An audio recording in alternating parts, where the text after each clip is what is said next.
Bismillahirrahmanirrahim. Assalamualaikum warahmatullahi wabarakatuh. Kami dari kelompok 6 yang beranggotakan saya, Siti Fadriyanti, dan rekan saya, Temi Silvana, yang akan memaparkan memaparkan materi tentang model pembelajaran tutorial dengan dosen pengampu yaitu Dr. Lia Amalia, MPD. Mari kita simak. Oke. Assalamualaikum warahmatullahi wabarakatuh. Halo teman-teman, saya dari kelompok 6, Siti Fadriyanti, akan menyampaikan materi pertama tentang model pembelajaran tutorial. Yang pertama yaitu pengertian tutorial. Tutorial atau tutoring adalah bantuan atau bimbingan belajar yang bersifat akademik oleh tutor kepada mahasiswa atau sering juga disebut tuti untuk membantu mahasiswa dalam belajar, baik secara individu maupun berkelompok. Langkah-langkah pembelajaran tutorial. Langkah pertama yang terdiri dari A. Mempelajari modul dengan seksama dan identifikasi keaslian yang sulit dari isi modul tersebut. B. Menyusun strategi bimbingan yang paling efektif untuk membantu agar siswa yang menghadapi kesulitan bisa menghadapi bagian yang sulit dengan mudah.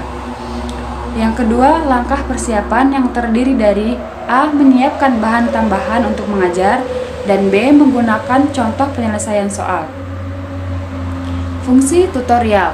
Yang pertama, instruksional, yakni melakukan proses pembelajaran agar para siswa belajar melalui modul yang telah disediakan. Yang kedua, diagnosis bimbingan untuk membantu para siswa yang mengalami kelemahan dalam berpikir.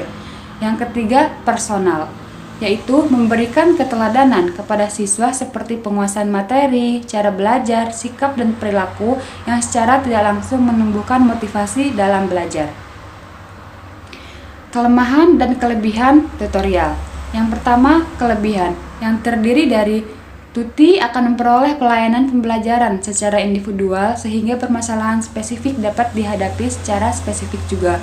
Yang kedua, tuti dapat belajar dengan kecepatan yang sesuai dengan kemampuannya. Kelemahan tutorial. Yang pertama, sulit dilaksanakan dalam pembelajaran klasikal. Kedua, diperlukannya teknik mengajar dalam tim teaching dengan pembagian tugas di antara anggota tim. Yang ketiga, jika jumlah tuti banyak, diperlukannya kesabaran dan pemahaman tutor tentang materi yang sedang dipelajari oleh tuti. Poin selanjutnya, tahapan kegiatan tutorial. Yang pertama, kegiatan pendahuluan yang terdiri dari tutor menyiapkan kondisi pembelajaran agar tuti terlibat, mencatatnya kegiatan tuti, menyampaikan tujuan tutorial. Yang kedua, kegiatan inti yang terdiri dari merupakan proses pembelajaran untuk mencapai CO yang interaktif. Yang kedua, kegiatan inti tutor merupakan proses pembelajaran untuk mencapai CO secara interaktif, mengidentifikasi materi yang sulit bersama mahasiswa, membahas materi, menggunakan beragam pendekatan pembelajaran, memfasilitasi terjadinya interaksi antar keluarga dan warga belajar. Yang terakhir, kegiatan penutup yang terdiri dari membuat kesimpulan dan rangkuman bersama, melakukan refleksi kegiatan bersama, menilai kegiatan, memberikan umpan balik terhadap proses dan hasil pembelajaran, memotivasi mahasiswa untuk mendalami materi, dan yang terakhir, melakukan kegiatan tidak lanjut melalui layanan konseling. Poin yang selanjutnya yaitu prinsip dasar tutorial.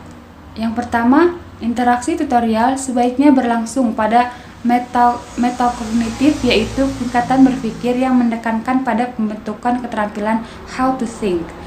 Yang kedua, membimbing tuti dengan teliti dalam keseluruhan proses belajar yang sedang dijalani.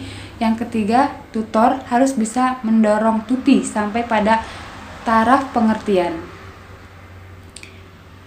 Poin-poin selanjutnya yang akan disampaikan oleh rekan saya yaitu Temi Silvana. Saya akan melanjutkan materi dari rekan saya, yaitu materi selanjutnya bidang kegiatan tutorial. Bidang kegiatan tutorial diantaranya yaitu pemanfaatan, pengayaan, dan bimbingan. Tujuan tutorial itu meningkatkan penguasaan pengetahuan para siswa, meningkatkan keterampilan siswa tentang cara memisahkan masalah, mengatasi kesulitan agar dapat membimbing diri sendiri, meningkatkan kemampuan tentang cara belajar mandiri dan menerapkan pada modul yang sedang dipelajari. Macam-macam tutorial ada 3 metode, yaitu 1. Konsultasi. Apa sih yang dimaksud dengan konsultasi itu? Konsultasi yaitu metode siswa dan tutor bertemu secara teratur. Praktikum yaitu bisa diadakan dengan berkelompok atau perorangan untuk menunjukkan keterampilan. Kelompok yaitu untuk menggunakan tenaga pengajar dengan efisien untuk membantu para tut yang kurang berbakat. Model tutorial yaitu ada beberapa.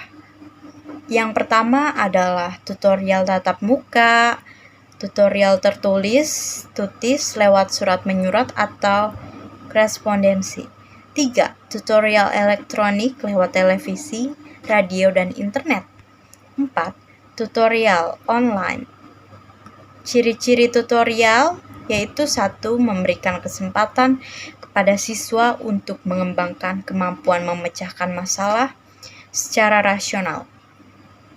2. Merasa sadar diri sebagai anggota kelompok, kesadaran bahwasanya memiliki tujuan yang sama. 4. Memiliki rasa yang saling membutuhkan dan ketergantungan. 5.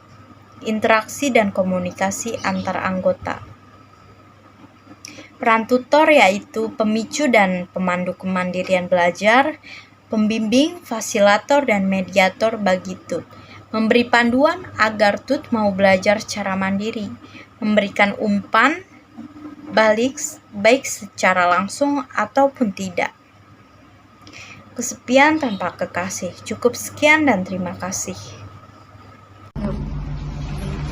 Oke, jadi sudah dijelaskan materinya oleh kita berdua. Demikian hamparan materi dari kami berdua.